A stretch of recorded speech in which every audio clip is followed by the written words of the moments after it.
Everyone. I hope आप सभी बहुत अच्छे होंगे और आपकी प्रिपरेशन भी बहुत अच्छी चल रही होगी। आज की अपनी इस वीडियो में हम शुरू करने वाले हैं लेक्चर 19, जिसमें हम रीजनिंग का नया टॉपिक शुरू करने वाले हैं, कोडिंग एंड डी कोडिंग। आपको आपके एग्जाम में, फिर चाहे वो एसएससी का हो, यूपीएससी का हो या कोई भी पीसीएस का एग्जाम हो, कोई भी स्टेट लेवल का एग्जाम हो, आपको उसमें एक ना एक question coding and D coding से मिल ही जाता है। एग्जामिनर ज़रूर पूछते हैं कोडिंग एंड डी कोडिंग से क्वेश्चन। तो कोडिंग एंड डी कोडिंग के क्वेश्चन जो हैं वो थोड़े इजी भी आते हैं, और अगर लेवल ऑफ एग्ज़ाम थोड़ा टफ हो तो टफ भी आते हैं। तो मतलब किसी भी टाइप का वो हो, उसको सॉल्व कर पाने के लिए आपको उसकी ट्रिक्स पता होनी चाहिए। तो आज की अपनी इस वीडियो में हम कुछ उन्हीं ट्रिक्स के बारे में जानकारी लेंगे और फिर उनसे रिलेटेड कुछ क्वेश्चंस को सॉल्व करेंगे। प्लीज़ एंड तक इस वीडियो को देखिएगा, तभी आपको प्रॉपरली सारी चीज़ें समझ में आएंगी। सबसे पहले तो आपको आपकी स्क्रीन पे नज़र आ रहा होगा कि मैंने दो पिक्चर्स लगाए हैं, जिसमें ए से लेके जेड तक सारे अल्फ़ाबेट हैं, फॉरवर्ड ऑर्डर में एंड बैकवर्ड ऑर्डर में। तो मैं पहले आपको ये बता दूं कि मैंने ये पिक्चर क्यों लगाई है। कोडिंग एंड डी कोडिंग में आपको जो क्वेश्चन मिलते हैं वो कुछ इस तरीके से होते हैं कि कोई भी एक पर्टिकुलर वर्ड दिया जाता है, वो आपसे बोलते हैं कि इस वर्ड को किसी कोड में इस तरीके से लिखा जा रहा है, तो बताइए। फिर दूसरा वर्ड देके बोलेंगे तो इसको कैसे लिखेंगे उसी कोड में। तो जो दो कोड आपको ऑलरेडी गिवन होते हैं ना, पहले एक वर्ड दिया रहेगा कि यहाँ इस वर्ड को पर्टिकुलर किसी कोड में ऐसे लिखते हैं, तो बताओ इसको कैसे लिखेंगे, इसको कैसे लिखेंगे। तो ऐसे क्वेश्चन में क्या करना होता है, जो आपको ये दोनों दिए गए हैं ना, इनके बीच में रिलेशन पता लगाओ कि अल्फाबेट्स का क्या रिलेशन है, क्या ट्रिक है या क्या ऑर्डर है जिसमें ये लिखे गए हैं। जब इन दोनों से आप ऑर्डर का पता लगा लेंगे, देन सेम उसी ऑर्डर को आपको इसमें अप्लाई करके पता लगाना होता है कि यहाँ वाला क्या वर्ड होगा। उसके लिए आपको पोजीशंस भी पता होनी चाहिए। ये तो काफी सिंपल हो जाता है, दो आगे दो पीछे, एक आगे दो पीछे, मतलब ऐसे क्वेश्चन आपको मिलेंगे। बट ये जो फॉरवर्ड ऑर्डर है, यानी कि ए बी सी डी से लेके जेड तक जितने भी अल्फाबेट्स हैं उनका क्या नंबर है आपको पता होना चाहिए। ठीक है। जो थोड़े ट्रिकी क्वेश्चन बनते हैं ना, फिर वो बैकवर्ड ऑर्डर में पूछ ले जाते हैं। फिर बैकवर्ड में, फॉरवर्ड में तो आप जल्दी जल्दी फिंगर्स पे कर लेते हो, ABCD यहाँ आ रहा है, okay okay done. But backward order थोड़ा प्रॉब्लम देता है, क्योंकि ABCD उल्टा सीधा पढ़ने में थोड़ी दिक्कत होती है। तो अगर आपको ये पोजीशंस याद रह जाती हैं तो बहुत अच्छी बात है। नहीं याद रहती हैं तो इसका यही सॉल्यूशन है कि आप एग्जाम के दौरान फ्री टाइम जो मिलता है एग्जाम से पहले, वो 5-10 मिनट का क्वेश्चन पढ़ने के लिए, और आप उस टाइम में ये बैकवर्ड वाला कहीं भी रफ में ऐसा लाइक शॉर्ट में बना सकते हैं। ठीक है। इसका क्या यूज होगा वो आपको आगे वीडियो में पता चल जाएगा। ठीक है। इसके अलावा क्या है, जैसे कि यहाँ पे आप देख रहे हैं कि ए की पोजीशन 1 है, ए सबसे पहले आता है, बी की पोजीशन 2, सी की पोजीशन 3, ऐसे करते करते सबकी पोजीशन है। एंड बैकवर्ड में उल्टा चलता है, ए को 26, बी को 25, सी को 24, और इसमें जेड जो है वो 1 होता है। ठीक है। बिल्कुल अपोजिट होता है। तो ये है फॉरवर्ड ऑर्डर, ये और ये है बैकवर्ड ऑर्डर, जो कि आपको दोनों ही ऑर्डर मालूम होनी चाहिए। कभी कभी आपसे कोई ऐसा ऑर्डर भी आ जाता है जिसमें आपसे बिल्कुल अपोजिट पूछा जाता है, जैसे कि अगर ये ए है, बी है, सी, डी, ई, एफ, तो ना आपसे पूछ लिया जाता है कि अपोजिट ए के बिल्कुल अपोजिट क्या आता है। तो जैसे कि आपको पता है 26 है, 26 का हाफ है 13, तो ऊपर 13 और नीचे नीचे 13, तो ए के ना जस्ट अपोजिट आता है जेड। ठीक है। बी के जस्ट अपोजिट आता है जेड से पहले वाला वाई, सी से जस्ट अपोजिट आएगा एक्स। तो ऐसे लाइक ABCDEF GHI JKL और M। ठीक है। M से अगर अपोजिट आपसे कोई क्वेश्चन में पूछ लिया जाए तो वो होता है N, फिर आएगा यहाँ पे OPQRSTUVW, और फिर XYZ ऑलरेडी हमने लिखा हुआ है। तो ये अपोजिट लेटर्स होते हैं। ठीक है। These are opposite letters. तो आपको अपोजिट लेटर का भी पता होना चाहिए। आप सारे चार्ट तो नहीं बना पाएंगे कि आप बैठ जाएंगे चार्ट ही बनाने सबका, कि मैं बैकवर्ड भी बना लूँ, मैं ये भी बना लूँ, नहीं। बट आपको पता होना चाहिए कि अपोजिट लेटर कैसे पता लगाते हैं। तो ए का अपोजिट जेड होता है, बी का वाई होता है, सी का एक्स होता है। अगर आपको चीज पता नहीं होगी तो आपको क्या पता चलेगा कि ए के अपोजिट में मेरे को जेड रखना है, कि एम के बाद एन इधर से काउंट शुरू करके उसको अपोजिट रखना है। तो नहीं, ए के अपोजिट में जेड होता है। मतलब आप ए से शुरू कर रहे हैं और अपोजिट के लिए फिर नीचे से, लाइक पीछे से शुरू करें तो 13 ऊपर 13 नीचे, एंड ऐसे करके ये इसका अपोजिट हो जाता है। ठीक है। बाकी अरेंजमेंट ऑफ लेटर्स जो है आपको क्लॉकवाइज और एंटी क्लॉकवाइज भी काफी क्वेश्चन में मिल जाती है। मतलब कि ए इधर क्लॉकवाइज है तो बी, जैसे क्लॉक चलती है, क्लॉक ऐसे चलती है ना, इस तरीके से चलती है क्लॉकवाइज। तो A B C D E F, ऐसे करते करते करते करते जेड, ये होगा क्लॉकवाइज। और अगर ऐसे है ए बी सी डी और ऐसे करते करते इधर जेड, तो ये होता है एंटी क्लॉकवाइज। ठीक है। तो आपको ये भी ध्यान रखना है कि क्लॉकवाइज और एंटी क्लॉकवाइज को हम कैसे मेंशन करेंगे। ठीक है। और जो स्ट्रेट होता है A1 B1, ये इसको बोलते हैं लीनियर अरेंजमेंट्स। तो ये कुछ इंपॉर्टेंट बातें हैं जो आपको ध्यान में रखनी है कि अपोजिट कैसे माना जाता है। तो अपोजिट ऐसे माना जाता है। और अगर क्लॉकवाइज और एंटी क्लॉकवाइज की बात आ जाए तो ये है क्लॉकवाइज, ये क्लॉकवाइज है और ये एंटी क्लॉकवाइज है। एंटी क्लॉकवाइज का मतलब होता है घड़ी जिस दिशा में चलती है उसकी उल्टी दिशा। ठीक है, ये एंटी क्लॉकवाइज है। और आपको फॉरवर्ड और बैकवर्ड, ये तो मोस्ट इंपॉर्टेंट है, ये आपको पता ही होना चाहिए। तो चलिए क्वेश्चन सॉल्व करके देखते हैं। एक क्वेश्चन है, इन अ सर्टेन कोड लैंग्वेज, एक कोड लैंग्वेज है जिसमें चाइल्ड को किस तरीके से लिखा गया है, IMOQJ। तो आपको बताना है, ये वर्ड है एक बेब, इसको उसी कोड लैंग्वेज में कैसे लिखा जाएगा। पहले तो आप जो है ना, क्या करो, जो लिखा है पहला वर्ड उसको रख लो ऊपर, ऐसे चाइल्ड लिख लिया और बोला है चाइल्ड का जो कोड लैंग्वेज है वो है IMOQJ। जैसे कोड लैंग्वेज में लिखे हुए दो वर्ड्स मिले ना, सबसे पहले आप चेक करिए कि ये जो दो लेटर हैं इनके बीच का गैप कितना है, फिर चेक करिए उसके अगले का कितना है, फिर चेक करिए उसके अगले का कितना है। या तो वो सेम होगा, सेम नहीं होगा तो डिफरेंट होगा पर किसी पैटर्न में होगा। तो इसमें पहले चेक करते हैं, जैसे सी और आई के बीच में कितने का गैप है, लाइक CDEFGHI, यानी कि सी में अगर मैं 6 ऐड कर दूं, सी में अगर मैं 6 प्लेस आगे चली जाऊं तो मुझे आई मिल रहा है ना। CDEFGHI, सिक्स्थ पे मुझे आई मिल रहा है +6 करने पे।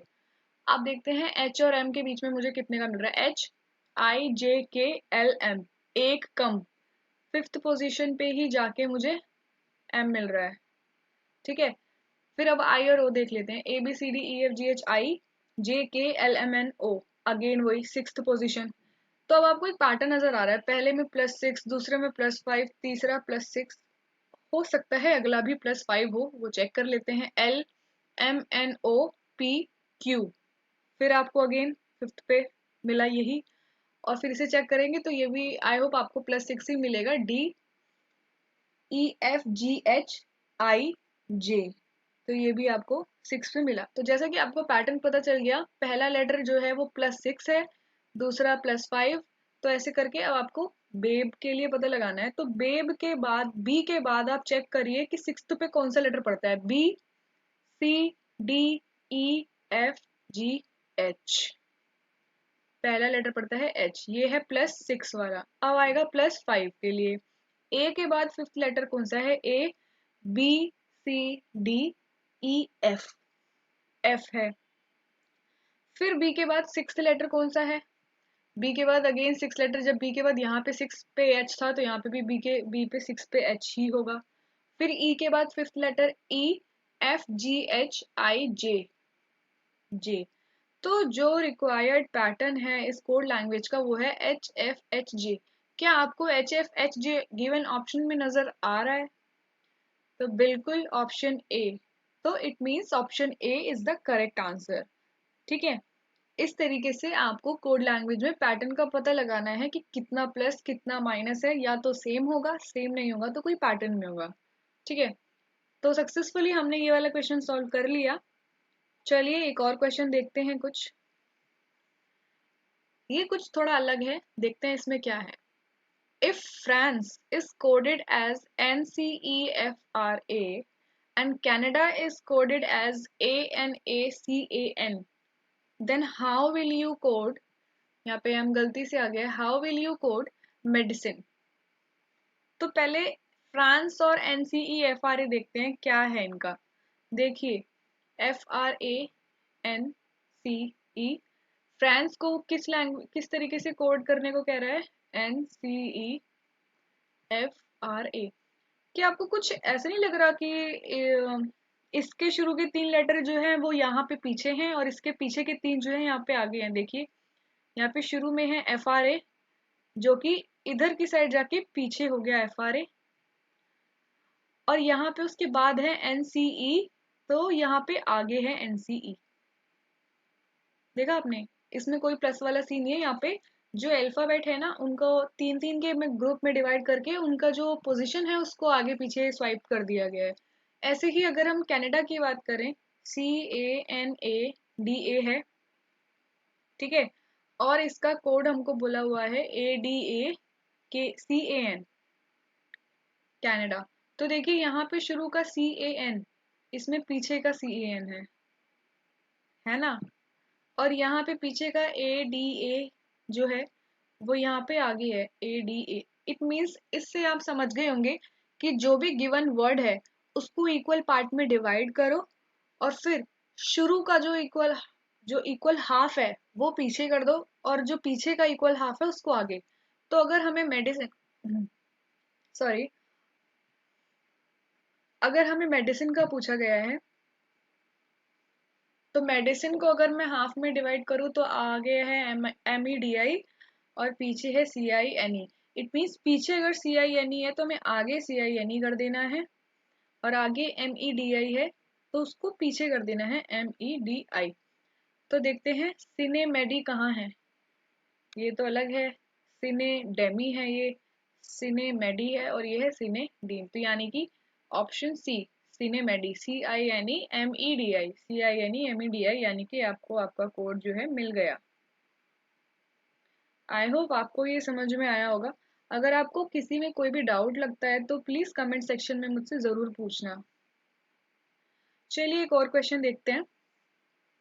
ये क्वेश्चन UPPSC 2011 में पूछा गया था, ये थोड़ा डिफरेंट है। If computer is written as RFUVQNPC then medicine will be written as. तो पहले लिख ही लेते हैं जो हमको बोला है। हमको बोला है कि कंप्यूटर जो है उसको किसी कोड लैंग्वेज में क्या लिखा जा रहा है, RFUVQNPC। पहले तो देखते हैं इसमें कुछ पैटर्न है। C और R काफी गैप है ना, इतना लंबा गैप। O और F, फिर MU, ऐसे करके आप देख रहे हैं कि जो यहाँ पे जो गैप है ना ये अनइवन है। अब यहाँ पे आप U और Q देख लीजिए तो U तो बाद में आता है पर यहाँ पहले है यहाँ बाद में। इट मीन्स इस तरीके से कोई पैटर्न नहीं बन रहा है। बट जितना मैं नोटिस कर पा रही हूँ, आप देखेंगे जो लास्ट लेटर है वो इसका फर्स्ट है एज इट इज, ठीक है। अगला देखिए इसका जो एक पहले वाला है E, उसमें अगर मैं +1 कर दूं तो आता है F। लास्ट तो सेम है पर उसके अगले से +1 कर दूं तो F। T +1 कर दूं तो TU, +1 कर दूं तो U आता है, ये भी +1। फिर आता है U के बाद अगर +1 कर दूं, +1 का मतलब होता है एक लेटर आगे, तो आता है V। P के बाद एक आगे Q, M के बाद एक आगे क्या आता है N, O के बाद एक आगे क्या आता है P, और फिर लास्ट में C और C जो है वो रिमेन सेम, ठीक है। आपको बस फर्स्ट और लास्ट को सेम रखना है बट पोजीशन अपोजिट कर देनी है। उसका फर्स्ट उसका लास्ट है और उसका लास्ट उसका फर्स्ट है बट सेम, और बीच के जो सारे अल्फाबेट्स हैं वो +1 +1, ठीक है। ये है इसका पैटर्न। तो चलिए मेडिसिन के लिए पता लगाते हैं। MEDICINE, पहले तो आप इतना तो खुद ही पता लगा पाएंगे, अगर इसका लास्ट ई है और इसका लास्ट एम है तो यानी कि शुरुआत ई से है, तो इट मीन्स ये और ये तो है ही नहीं। अब यहाँ ई से शुरू होने वाले और एम पे खत्म होने वाले दो हैं, तो इट मीन्स सी और डी में से ही कोई है। तो चलिए पता लगा लेते हैं। सबसे पहला होना है ई, तो लिख दिया ई। फिर इसका अगला जो है इससे पहले वाले का एक ज्यादा, एन के बाद आता है ओ, ठीक है। फिर आई के बाद आता है जे, सी के बाद आता है डी, फिर आई के बाद आता है जे। अभी तक दोनों में सेम चल रहा है, आई ओ जे डी जे, आई ओ जे डी। देखिए यहाँ पे ई आया है, यहाँ पे जे है, इट मीन्स आपका आंसर जो है ये होने वाला है। बट फिर भी श्योर होने के लिए हम जो है करते हैं उसको एक बार को और आगे थोड़ा। आई के बाद जे, फिर डी के बाद ई, ई के बाद एफ और एम एज इट इज। यानी कि आपको पहले ही पता चल गया था कि ई ओ जे डी तक तो ये दोनों मैच हुए, उसके बाद जे चाहिए था, बट इसमें डी के बाद ई है, इसमें जे है, इट मीन्स हमारा आंसर यही होने वाला है। एंड यस, इसका आंसर ऑप्शन डी ही है। ठीक है, तो इसमें ये पैटर्न है। तो हर क्वेश्चन में जो है ना अलग अलग पैटर्न है, किसी में भी फिक्स नहीं होगा। चीजें चेंज होंगी, नोटिस आपको करना है। ठीक है, बाकी प्रैक्टिस ज्यादा से ज्यादा करनी है आपको मेरे साथ। मैं जितनी क्वेश्चन सॉल्व करवा रही हूँ आप उसको नोट डाउन कर सकते हैं अगर आपको वो यूजफुल लग रहे हैं। ठीक है, और जो मैं एक बार एक एक क्वेश्चन जो है आपको प्रैक्टिस के लिए देती हूँ, तो आप प्लीज उनको भी ट्राई करिए, करा कीजिए, और जो उसके आंसर है ना वो कमेंट सेक्शन में बताया करिए, तो जिससे मुझे भी लगेगा कि हाँ आप लोग मेरी वीडियो देख रहे हैं और आपको इंटरेस्ट आ रहा है और आप इन्वॉल्व हो रहे हैं मेरे साथ सीसेट की प्रैक्टिस में। ठीक है, तो प्लीज कमेंट करिए, और अगर आपको वीडियो में कोई भी डाउट लगता है या कुछ अच्छा नहीं लगता है तो आप अपना फीडबैक दे सकते हैं। आपका फीडबैक मेरे लिए काफी हेल्पफुल होगा ये जानने में कि मैं कहाँ गलत हूँ या मेरी क्या गलती है। ठीक है, तो जैसे मैं आपको चीजें बता रही हूँ आप भी मुझे बता सकते हैं। ओके, तो इसमें ये पैटर्न है। और पैटर्न जो है ना किस किस टाइप के पैटर्न हो सकते हैं, वो number of maximum number of question आप जितने सॉल्व करेंगे आपको उतना पता चलेगा। ठीक है, आप सोचें कि आप 4-5 क्वेश्चन सॉल्व करके बस हो गए इस टॉपिक के लिए एग्जाम के लिए प्रिपेयर, तो वो बिल्कुल रॉन्ग माइंडसेट होगा आपका, क्योंकि पैटर्न इतने हैं ना जितना आप सोच नहीं सकते हैं। आप कितनी भी प्रैक्टिस करके चले जाओ फिर भी कोई ना कोई पैटर्न ऐसा होगा जो आपकी नज़र में आया ही नहीं होगा थ्रू आउट योर प्रिपरेशन। तो आपको जितना ज्यादा मिले आप उतनी प्रैक्टिस करते रहिए और सीखते रहिए, वो चीज आप में इम्प्रूवमेंट ही लाएगी। ठीक है, तो इसी के साथ हमने ये वाला क्वेश्चन भी सॉल्व कर लिया। उसके बाद ये क्वेश्चन है जिसको मैं नहीं सॉल्व करवाऊंगी, ये क्वेश्चन जो है आपको खुद से सॉल्व करना है। इस क्वेश्चन को आप खुद से सॉल्व करेंगे और इसका कोड पता लगाएंगे, और आप मुझे इसका आंसर कमेंट सेक्शन में कमेंट करेंगे जरूर से। जो भी इसको सॉल्व करेगा प्लीज मुझे कमेंट सेक्शन में इसका आंसर चाहिए। ओके, आपका आंसर मेरे को भी अच्छा लगेगा कि हाँ आप लोग कर रहे हैं। तो ये आज का लास्ट क्वेश्चन है जो कि आपको एज अ होमवर्क मैं दे रही हूँ, जिससे आप लोग भी थोड़ी प्रैक्टिस करें। कोडिंग एंड डी कोडिंग से रिलेटेड और भी अच्छे क्वेश्चन, आज इसका बेसिक था तो क्वेश्चन भी थोड़े बेसिक थे, इससे रिलेटेड और अच्छे क्वेश्चन मैं अपनी नेक्स्ट वीडियो में आपको अपलोड करूंगी। ठीक है, अगर आपको मेरी ये वीडियो अच्छी लगी है तो प्लीज़ इसको लाइक करें, इसको ज़्यादा से ज़्यादा शेयर करें, एंड प्लीज़ मेरे चैनल को सब्सक्राइब करें। Thank you.